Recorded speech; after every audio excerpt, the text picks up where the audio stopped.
2-4 पीस दीजिए। हाँ ये हुआ।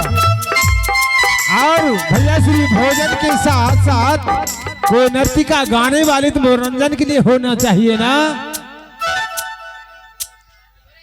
हाँ भाई, जाओ नाचने वाली नर्तिका को बुला लो।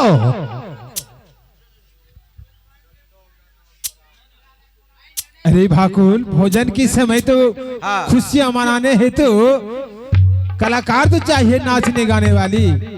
कौन कलाकार चाहिए भैया श्री? अरे मोजरा सुनाने वाली चाहिए।